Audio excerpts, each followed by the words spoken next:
Okay. I said in the last video, I would just mention briefly Kierkegaard's 3 stages of existence, and I'll try to put up a little diagram here if I can. Kierkegaard's 3 stages of existence, and you can kind of hear these 3 stages in the background of all his books, okay? Especially, though, I think, in the book The Sickness Unto Death. Okay, what are the 3 stages of existence? Well, first, there's the aesthetic stage, the aesthetic, right? That's the lowest stage, the aesthetic, and he's thinking there of aesthesis as a kind of receptivity, and I'll come back to that in a second, but that's the first stage, the aesthetic stage. The ethical stage, the second stage, is the ethical stage, which is kind of self-explanatory, but maybe not so. Matter of fact, a lot of people think they're acting religiously and they're still in the ethical stage. And then, of course, the highest stage, which is the religious stage, okay?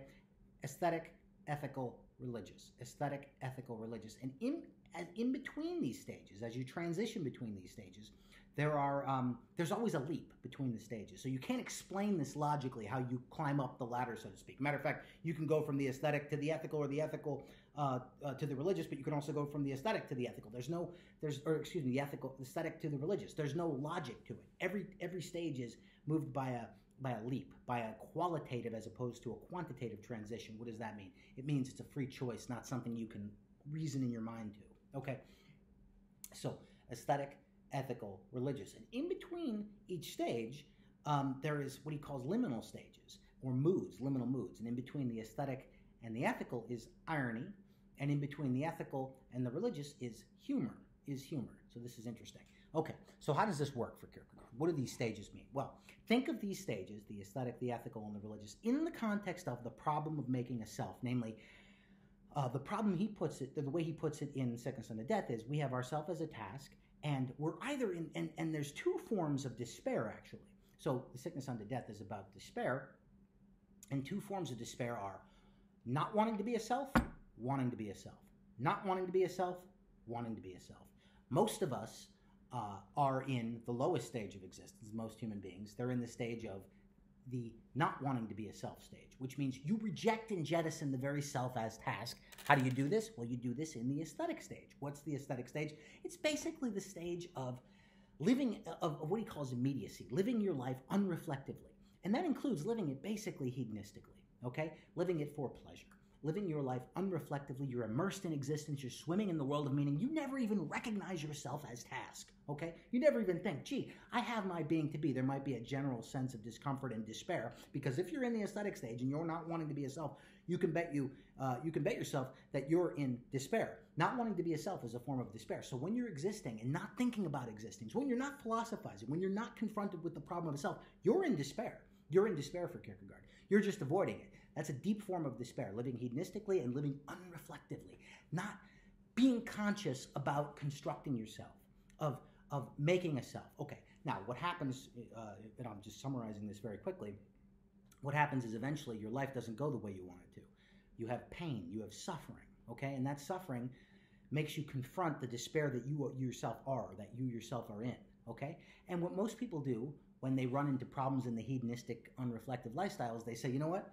I got to change my life. I got to start living according to a code. I got to actively construct a self. I got to figure out what I'm supposed to do here. I got to figure out how I'm supposed to be. And often they take on an ethical code. They become religious. But what they really mean is they become ethical. They try to be a good person. They try to do this. They try to get on a schedule. They try to go on a diet. They try to make these choices as opposed to this choice. They say, I want to do this.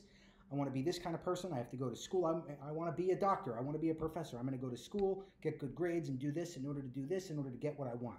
In other words, you're starting to take the reins of yourself. In other words, you're starting to become conscious of yourself as task and yourself as project, and you're going to take on a code or a law. You're going to live ethically, okay? Now, of course, each one of these stages has a problem of despair that you confronted. In the aesthetic stage, it's just the failure of not reflecting eventually leads to despair. It leads to carnage and pain and suffering, okay? The ethical stage is more interesting. What's the despair of the ethical stage? Well, some of you might remember this. I think we talked about it in the Zoom. The ethical stage is you're confronted with the problem of the irony of the ethical stage. Okay, now irony is, by the way, the liminal mood between the aesthetic and the ethical. Why does he say that? Well, irony for Kierkegaard is this negating, this act of negation. Okay, and when I'm ironic, you want to think of the sarcastic person. You're seeing through everything. You're seeing behind. You're playing with what is said and what is said and what is meant, right? There's a kind of tension between those. The ironic person says, wow, isn't this great that we're all locked down in COVID-19, right? And that's ironic because I just said something and I intended the opposite. So there's a tension there. And then when you're beginning to bust out of the aesthetic stage, you're starting to see the tension between appearance and reality, okay? You're seeing that you can start to reflect, you can pull away, you can negate yourself, and you can split yourself in two. You can negate yourself from the world and pull back. That's what makes that transition so possible between the aesthetic and the ethical. When you get to the ethical stage, however, you start to realize, oh shit, you know, this irony thing doesn't really get me anywhere. Being sarcastic all my life, it's kind of an endless game, right? I can continue to negate a self, but I can't ever be a self. Or think of it this way, the way Kierkegaard puts it religiously, the failure of the ethical stage, or the despair of the ethical stage, is when I realize, wow, the code that I've taken on, I can't do. I can't actually be the self I want to be. In other words, sometimes he calls this the irony of the law. The irony of the law. That is, or when you think of it in terms of Christianity and Judaism, he says it's the irony of the Mosaic Law, right? So imagine someone becomes religious. They're really in the ethical stage. They say, I'm gonna fulfill the 10 Commandments. I'm just gonna do what God says, and I'll go to heaven, or I'm gonna be that kind of self. And then you realize, you can't keep the law. The law is commanded by God, ironically. In other words, God commands what no one can fulfill. And moreover, as St. Paul says in Romans 7, you're actually incited to do the opposite by the very commandment. So he says in Romans 7, I wouldn't have known what it was to covet unless I was told, don't covet. And then all of a sudden you go, oh, what's that? Like Adam and Eve in the Garden of Eden, right? God says, don't eat of this tree. And all of a sudden they want to eat of that tree, right? So the ethical stage fails precisely because no one can keep an ethical code. No one can actually construct the self, right? No one can actually be the self that they want to be. Moreover, the self is this very activity of negating itself, right? Think of Heidegger and the nothing. The self is what negates and splits itself from itself. The nothing oozes in and allows me to project myself into the future, right? And construct and deconstruct self. So the self is this deconstructive project. That's what the self is this process of constructing a self. But when I look at the self like that, I say the self is this deconstructive project. I deconstruct the self as a deconstructive project. I pull myself apart as being the very thing that pulls itself apart, okay? In other words, let me put it this way. You can't keep the law. This is St. Paul's problem in Romans 7, or through the whole canon of the Pauline epistles in the New Testament, that trying to actually love the Lord your God with all your heart, soul, mind, and strength, and love your neighbor as yourself is an impossible task. And so I realize when I'm in the ethical stage, I'm in despair, right? I'm in despair. Now, remember, we've talked about this before in class, I think, that when you start getting to the point where you're starting to see how absurd life is, how, oh my gosh, wow, I thought I was making a transition here from unreflectivity and immediacy in the aesthetic stage to being ironic, and then moreover being religious and constructing a self. And then I realized I can't do any of this. And moreover, the game of irony is a sad game because it never ends. You just continue negating, and you negate yourself as negating, and it just goes back ad infinitum.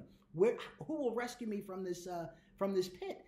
This is the end of, or St. Paul says, who will rescue me from this body of death, I think in Romans 7, and then he says, thanks be to God in Christ. This is where Kierkegaard says, when you're tempted in this form of despair, which is the despair of wanting to make a self as opposed to not wanting to make a self in the aesthetic stage, this despair you're going to be tempted with either religion, faith, or despair, as you always are, but you're going to be tempted with comedy or tragedy. Comedy or tragedy. In other words, is life a comedy or is it a tragedy? If it's a tragedy, this whole thing is absurd. I try to make a self, I can't make a self. The whole thing is absurd. If it's a comedy, there's a way out. There's a way out. What's the way out? The leap into the religious sphere, the leap of faith, right? And the leap of faith is when you rest, you realize that this problem of the self is resolvable in faith, or by what Kierkegaard calls resting in the power that posited you. Now, there are two phases or two subsets of the religious stage for Kierkegaard. There's religiousness A and religiousness B. Religiousness A is something equivalent to the Socratic, what we already talked about. Kind of like, you want to think of religiousness A as kind of like the Night of Infinite Resignation in the Socratic. If you want to think of one side being infinite resignation and then the better side being the Socratic. And then, of course, religiousness B is Christian religiosity, or being or the religion of the absurd, is what he says. So The religious sphere has two stages: religiousness A, which is infinite resignation, or the Socratic. They're not quite the same thing, but they relate there. And then religiousness B, which is Christianity. Religiousness A, of course, is when you try to annihilate your consciousness by completely, sitting in meditation and becoming one with God, right? You launch yourself into the eternal, right? But remember, what the problem with that is, with infinite resignation, you're still a finite being. You need to come back here, right? You can't obliterate the self. You can't infinitely resign. You're still a human being. You still have passions. You still have desires and wants, and you cannot become a Stoic. The passions are always there, right?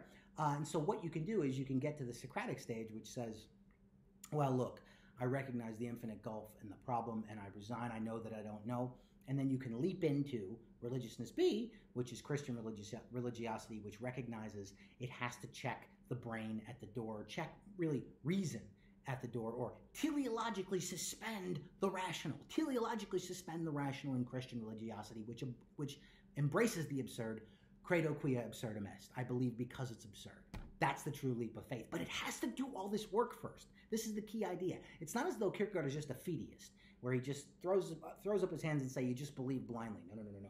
You have to do all this work first before you realize the whole thing is absurd. But it's not really absurd because you don't really experience the absurdity until you've done all the work first and realize that you can't think it, that you can't reason it. You have to teleologically suspend the rational in the absurd, in the leap of faith into the absurd, which is resting in the power that posits you. And that's how you synthesize the self.